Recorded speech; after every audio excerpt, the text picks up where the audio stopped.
경기 용인시 병지역으로 국방부 대변인 출신 오승찬 후보와 현역위원인 정춘숙 후보의 2인 경선입니다. 세 번째 빅매치 경선 지역은 윤석열 정권의 심상부인 서울 동산구입니다. 전 지역위원장 출신인 강태홍 후보와 전 용산구청장 성명년 후보의 접전이 예상됩니다. 네 번째 빅매치 경선 지역은 서울 금천구로 조상호 후보와 최기성 후보가 2인 경선을 합니다. 둘째, 민주당의 낙동강 벨트가 완성되었다는 것을 발표드리겠습니다. 이번 총선의 최대 격전지가 될 부산을 책임질 민주당 후보 선출과 방식이 완성되었습니다. 부산 해운대 을은 윤영주, 윤준호, 이명훈 후보 간의 3인 경선입니다. 부산 사상구는 김부민 후보, 배재정 후보, 서태경 후보 간의 3인 경선입니다. 해당 2개 선거구는 결선이 없이 진행됩니다. 부산 중구 병로구 지역은 김비호, 박영미 후보가 경선을 합니다. 부산 남구 갑은 박재범, 부산 남구 을은 박재호 현 의원, 부산 북구 강서구 갑은 전재수 현 의원이 단수 후보로 추천되었습니다. 셋째, 민주당 격전지역을 발표하겠습니다. 신격전지로 떠오른 경기 남양주시 갑은 임윤태 후보와 최민희 후보가 2인 경선을 합니다.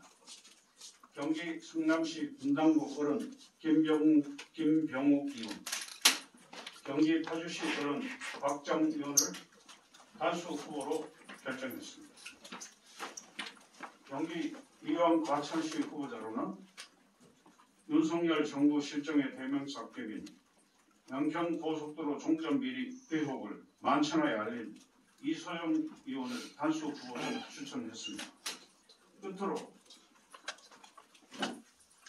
취약 지역인 경북 경남 지역입니다. 경북 고령군, 승주군, 칠곡군은 정석원 후보자를 단수 추천했습니다. 경남 통영시 고성군 지역에는 통영시장 출신인 강석주 후보를 단수 추천했습니다. 경남 밀양시 의령군, 함안군, 창녕군 지역에는 우서영 후보를 단수 추천했습니다. 우서영 후보는 20대 청년이자 여성 후보들의 건성을 줍니다. 질문을 받도록 하겠습니다. 네, 손 들어주시면 제가 준비하겠습니다.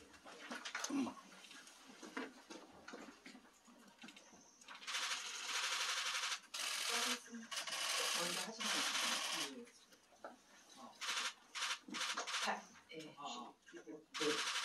마이크를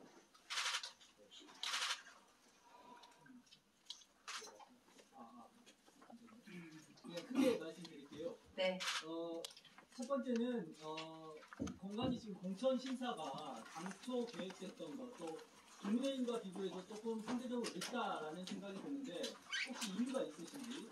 두 번째는 최근 출처불명의 여론조사라든지 또 당내 공천 과정에서 비명계 학살이다라는 평가도 있는데 이런 세 평에 대해서 공관위원장으로서는 어떤 생각을 갖고 계신지 궁금합니다. 지금 그 한간에서 민주당 공천이 빨리 시작해서 국힘당에 비해서 늦어지고 있다는 이런 이야기가 있습니다. 그런데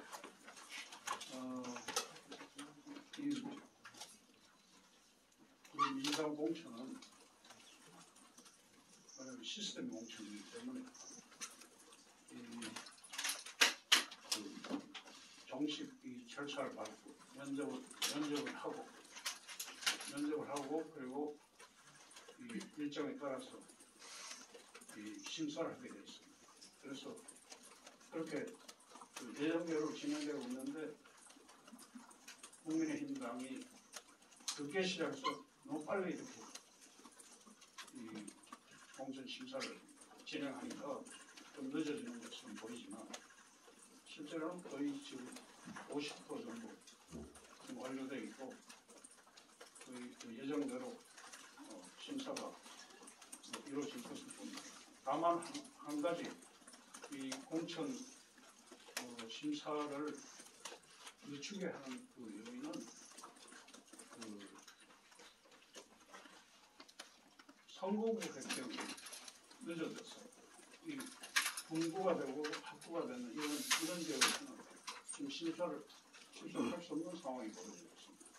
그렇게 해서 저는 심사가 늦어지고 있다는 것을 감안해 주시면 감사하겠습니다.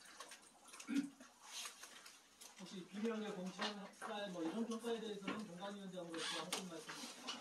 비명대 공천 학살이라는 게 그런 것은 없습니다. 그 우리 당 공천관리위원회에서는 원칙에 따라 공천을 하고 있습니다.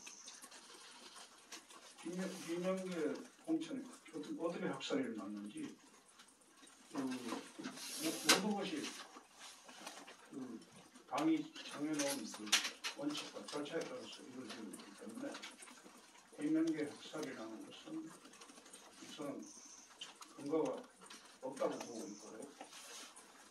그리고 모든 공천 이 심사는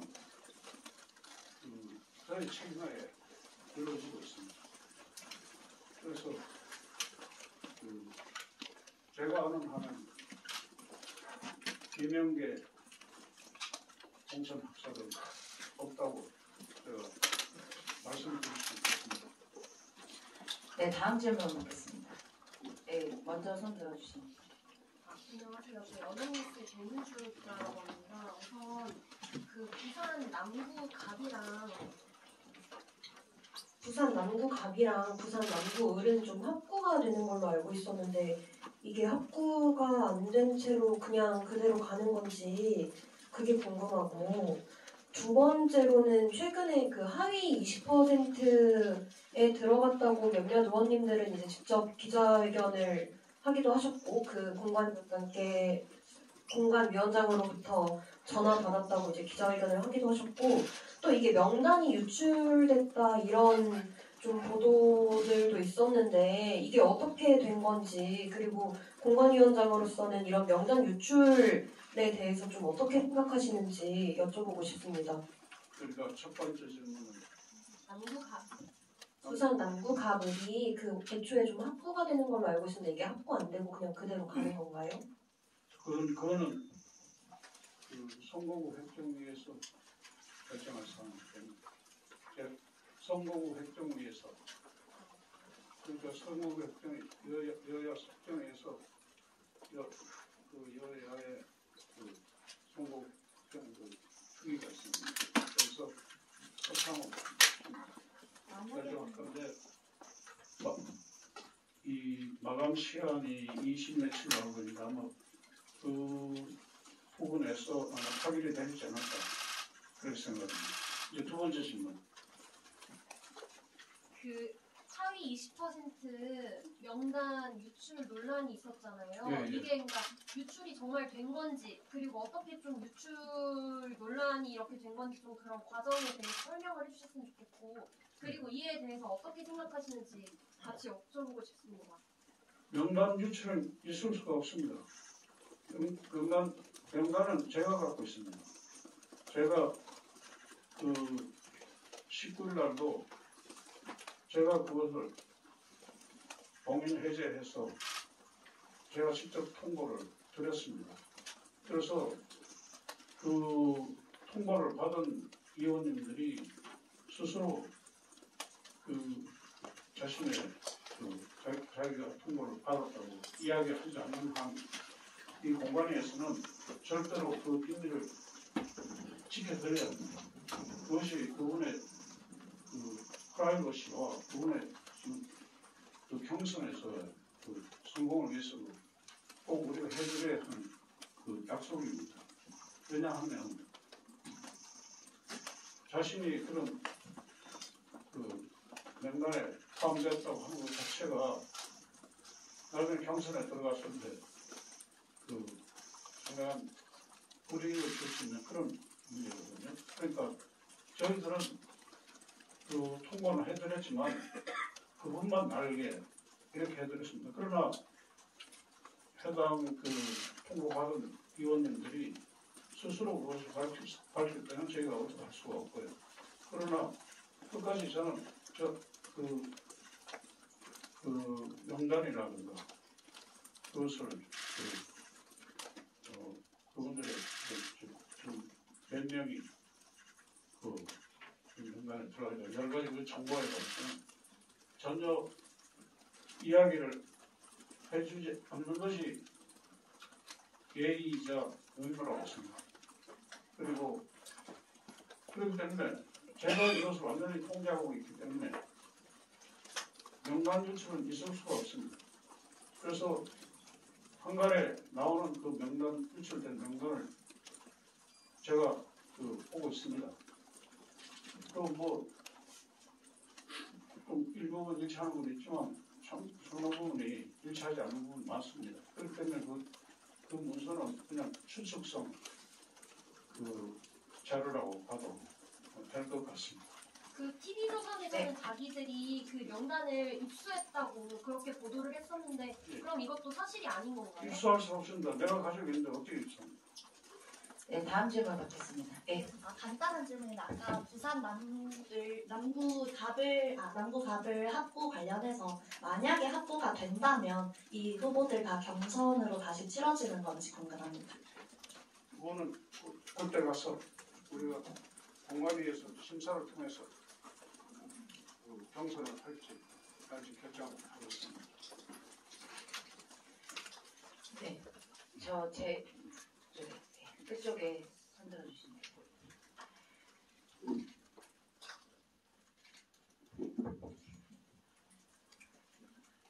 네, 그 하위 20% 통보 결과에 납득을 하지 못하시는 의원님들이 계셔서 탈당 사태도 일어나는데요. 이거 평가 이유랑 기준 등 공개 생각은 없으신 건지 궁금합니다.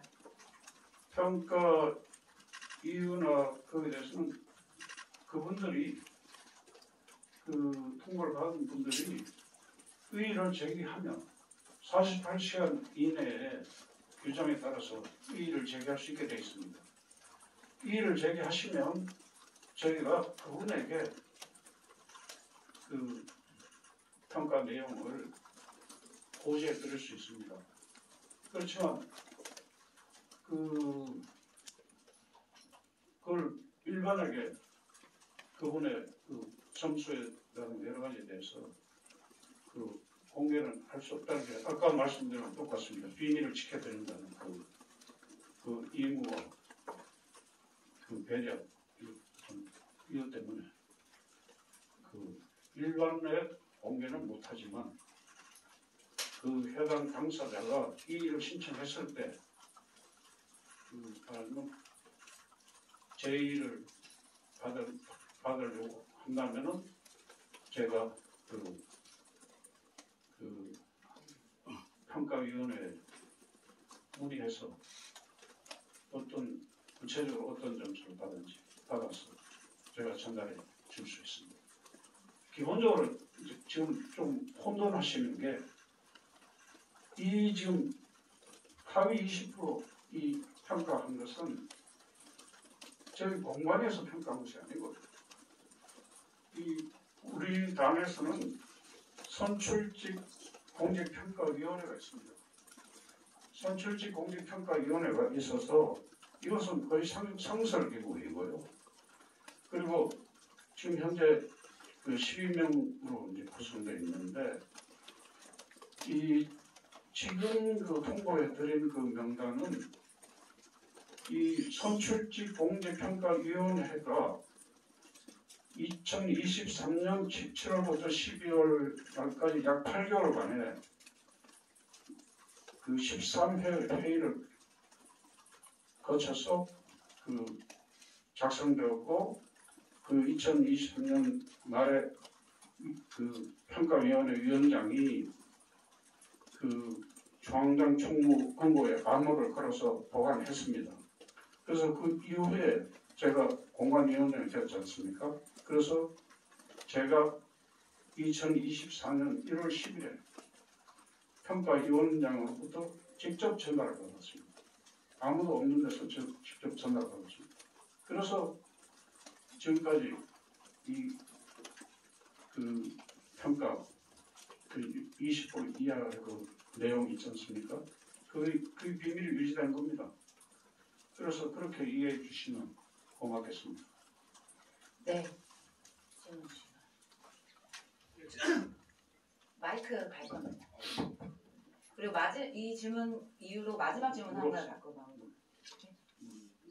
네, 지금 평가위원장 이야기를 하셨는데 이 평가위원장 하신 분이 송기도 교수님이 맞는 건지 그리고 그 송기도 교수님이 예전에 지금 이재명 대표 지지 활동을 좀 하셨는데 그와 관련해서 좀 공정성 문제가 제기될 것 같은데 본인이 이제 공관위원장님께서 이제 본인이 최종 책임이 있다 이렇게 얘기를 하셨어요. 그와 관련해서 좀 어떤 의견을 갖고 계실지 궁금합니다. 누가 책임입니까? 누가 책임입니까? 그 방금 위원장님께서 본인이 최종적으로 책임이 있다고 공관위로서 공천 관련해서 근데 지금 평가위원장 하셨다는 분이 송기도 교수님이 맞는지 그리고 또 송기도 교수님 예전에 이제 이재명 대표 지지 모임에서 활동을 하신 바가 있는데 그와 관련해서 공정성 시비가 또 제기될 것 같거든요. 그와 관련해서 어떤 생각이신지 궁금합니다.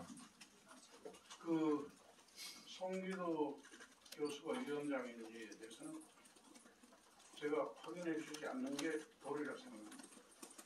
그러나 이 평가위원회라는 것이 지금 그 다른 송기도 위원장을 제외한 11명은 지금 그 임명에 붙여지고 있습니다. 그래서 송기도 교수가 위원장인지 아닌지 관해서는 뭐 여러 가지로 송기도 교수가 위원장이라 이런 이야기가 나올 수 있겠지만 저희가 그것을 확인해 줄 수 있는 입장은 아니라고.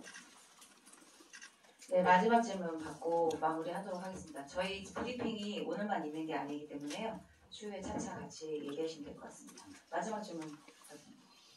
예, 아까 처음 질문에서 그 비명 학살에 근거가 없다고 말씀하셨잖아요. 근데 그 이제 많은 분들이나 이제 지금 당사자로 지목된 어제 그 10% 이하 명단에 포함된 그 박용진 의원이나 윤영찬 의원도 어쨌든 그런 그 비명 학살이나 불이익을 주는 사당화다라는 그런 취지의 그 비판을 하면서 이제 기자회견을 했고요. 그리고 김영주 부의장도 20% 안에 들면서 탈당을 했는데 아까 이제 그게 비명 학살이 아니라고 한다면 이 사람들에 대한 평가가 공정한 어떤 근거를 가지고 평가를 했다는 얘기일 텐데 그러면 그 근거를 어떤 면에서 이 사람들이 그러면 10% 이내나 20% 이내에 들을지에 대해서 설명을 좀 해주셨으면 하고요. 아까 뭐 그 비밀이라고 한다고 하지만 이 사람들이 공개를 했기 때문에 그 부분에 대해서 설명을 해줬으면 하고요. 그리고 그 예전에 이제 위원장님께서 두 번째 질문에 위원장님께서 그 윤석열 정부의 탄생에 책임 있는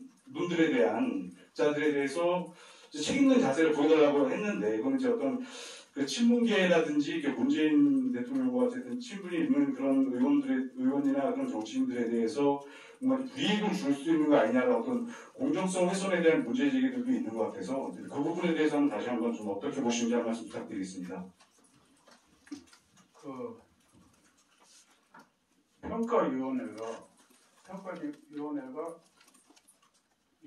원래 이러한 기준을 마련한 것은 그 20대 그 이해찬 대표 때 이런 평가 아마 기준을 마련했고 다시 그 21대 와서 또 개정한 것으로 알고 있는데 그 20대 그 선거죠. 그 이해찬 대표 때 그러니까 21대 국회를 보는 그 선거 때 이런 우리 지원이 됐는데 그때는 크게 큰 문제가 일어나지 않았던 것으로 알고 있습니다. 그래서 지금 이 평가위원회가 지금 평가위원회에 대해서 제가 평가를 할 수 있는 입장은 아니에요. 그러니까 평가위원회가 최종 명단만 받았습니다. 그래서 그렇기 때문에 지금 아까 말씀드린 대로 이것이 처음부터 무슨 어떤 이 정치적 의도를 가지고 이것을 평가하는 것이 아니라 여러 가지 그러니까 각종 국민 대상 여론조사, 당원 대상 여론조사, 그리고 정량 평가, 그리고 다면 평가가 있습니다. 서로 이용과 이용과 당원 그리고 당 관료들 간에 이제 당면 평가 방식도 했고 하니까 그리고 이제 그러나 정성 평가는 주관적인 정성 평가는 최소한으로 간 것으로 되어 있습니다. 제가 한번 당최하게 그걸 보니까 평가의 기준을 보니까 그렇게 되어 있는데 그래서 지금 낮은 이렇게 점수를 받으시는 분들이 그러한 기준에 따라서 그러니까 그 기준을 제가 봤더니 대체로 의정활동 38%, 기여활동 이거는 공직윤리 수행실적 국민소통, 당정개혁 이런 건데요. 25%, 공약 이행 10%, 지역활동 27% 이렇게 세부적으로 이렇게 나누어서 위원들을 아마 현역 위원들을 평가하는 거죠. 평가한 것을 알고 있습니다. 그래서 이것이 제가 평가위원회를 평가한다는 것은 조금 제 권한 밖이라고 저는 생각하고요. 그리고 마지막 질문은 뭐였습니까? 다시 한번 공관위원장님께서 이제 윤석열 정부의 책임 있는 윤석열 정부 탄생에 어쨌든 책임 있는 사람들에 대해서 책임 있는 계속 제가 질문을 받는 건데. 근데 이제 이게 친문으로 이렇게 돼 있는 분들이라든지 그런 정치인들이 볼 때는 이제 공정성에 어쨌든 위원장으로서 좀 더 그런 얘기도 공정성에 영향을 줄 수 있기 때문에 공정하지 않은 얘기 아니냐라는 이제 반론을 좀 하고 있는 것 같아서 어떻게 보시냐는 거죠. 위원장으로서 좀 물러나라고 한 적은 없고요. 일반적인 이야기로 책임 있는 분들은 책임을 지는 자세가 필요하지 않느냐 이렇게 했습니다. 말을 그대로 합니다. 그렇기 때문에 특정인을 거론하지는 않았습니다. 거론한 적이 없습니다. 근데 특정인이나 그런 사람들이 그렇게 받아들여질 수가 있기 때문에 어떤 공정성에 대한 우려가 나타나는 게 아니냐라는 얘기가 있다는 거죠. 그걸 우려하면 할 수 없는 거죠. 근데 우려는 할 수 있지만 제가 이야기한 것은 그런 윤석열 정권 탄생에 책임이 있는 분이라고. 전 정권 인사들, 이거 문재인 정권 인사로 이야기하지 않았습니다. 그렇기 때문에 그거는 좀 바로 잡아줬습니다. 이 질문은 수없이 받았습니다. 그래서 받을 때마다 답은 똑같습니다. 일반적인 이야기고 문재인 정권을 겨냥한 것은 아니고 일반적으로 그러한 윤석열 검찰 정권의 탄생에 기여한 분이 책임이 있다고 생각하는 분은 책임 있는 자세가 필요하다. 이렇게 다시 정리해 드리겠습니다. 네, 저희 내일도 브리핑이 있기 때문에 그때 같이 질문해 주시면 될 것 같고 이상으로 브리핑 마치도록 하겠습니다. 예, 이제 심사가 지금 급속도로 진행되고 있기 때문에 내일도 브리핑을 할 테니까 내일 또 뵙도록 하죠. 매일 뵈었으면 좋겠습니다. 네, 감사합니다.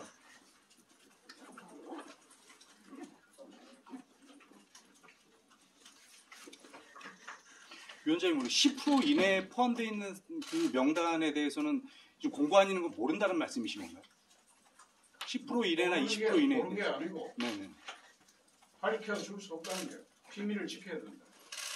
그러니까 그 이전부터 그 평가위원회가 평가했다는 말씀이신 거지 않습니까? 평가 항목들을 내가 전달 받았고 바로 그 지난번 통과할 때 그때 열어서 통보를 했고 그 통과 내용에 대해서는 본인이 스스로 밝히든가 이러지 않고 이의를 제기하지 않으면 우리가 안 밝혀줘야 경선에도 나가고 경선에서 불이익을 받지 않지 않습니까? 만약에 그런 감점 무슨 30%를 받고 이렇게 경선 나갔을 경우에 그분이 사실상 더 불이익을 받게 되지 않습니까? 그래서 그걸 지켜드리겠다는 거죠. 그래서 비밀을 지킨다는 거죠. 평가위원회에서 받은 게 명단만 받으신 거예요? 아니면 그 점수가 어떤 근거로 점수가 책정된 것까지 받으신 거예요? 그건 안 받았습니다. 점수하고 총점하고 총점의 그 등수 있잖아요. 그거 하고 그거만 그 한 장을 받았어요. 총점이랑 명단만 받으셨다는 거죠? 그러니까 어떤 그 등수가 나오잖아요. 그러니까 그 등수가 이제 왜 등수냐 총점이 있으면 1000점에 몇 점 이렇게 돼 있습니다. 그래서 그 점수에 따라서 이제 등위가 맺어 있습니다. 그래서 그걸 뭐 지금 밝혀드리지 못해서 죄송한데 어쨌든 그렇게 돼 있다는 것을 아시면 됩니다. 그러니까 이름, 점수, 총점 이렇게요? 그렇죠. 그건 비밀이고. 저희 이제 더 질문하셔도 답변 저희가 어렵기 때문에 내일 또 다시 질문 부탁드립니다. 내일 보게 될 텐데 뭐 그런 오늘만 날이 아니고. 정성평가 부분도 공개하실 예정이세요? 이의를 제기한다면 당사자한테 아까 제가 모릅니다. 아까 이의를 신청하면은 그런 부분을 설명을 이의를 당사자한테 신청하면 그분에게는 대부분만 우리가 받을 수 있죠. 위원장이 근데 그 도덕성 검증 관련해서요. 금품 수수를 인정한 사람들에 대해서는 뭐 감점을 하거나 컷오프 될 가능성이 있는 건가요? 말씀드릴 수 없습니다. 지금 울산 북구울 같은 경우에는 우주개혁 진보연합에서 나중에 하시죠. 진보당의 그 죄송합니다. 내일 다시 브리핑 있으니까요. 내일 하시죠. 근데 질문을 많이 받으시죠, 그렇죠? 나오시는데. 이것만 드릴게요. 이렇게 진보당의 단일화를 해서 진보당이랑 그럼 이제 그거는 공관위에서 정리를 하신 건지 아니면은 뭐 따로 정리가 안 되신 상태에서 그 진보당으로 단일화하기로 결정이 된 건지. 오늘 아침 듣잖아요. 그거 바로 물어보시면 어떡해요? 네. 아직 인지도 못하고 계실 텐데요. 그건 아직 이루어지지 않는 사태에 대해서 제가 말씀드리는 게 불가능한 것 같습니다. 명단 유출 관련해서 오보라고 말씀해 주셔야 하는 거 아닙니까? 명단 유출 관련해서. 명단 유출에 대해서는 오보라고 하겠습니다. 제가 공식적으로 입장 공개를 했습니다. 이동하시겠습니다.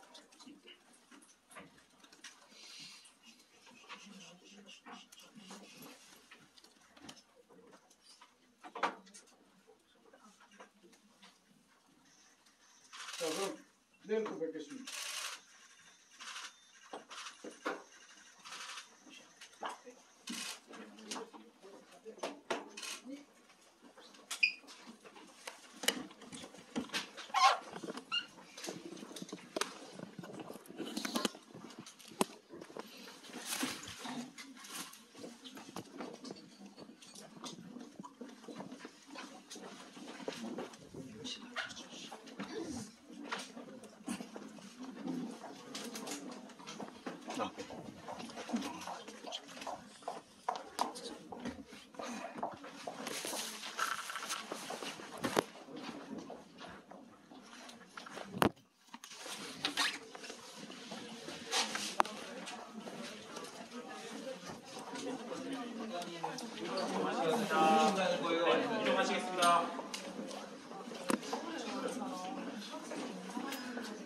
아까 그 평가 기준에 그 당원들에 대한 평가도 들어있는 건가요? 당원들의 그 의원 평가.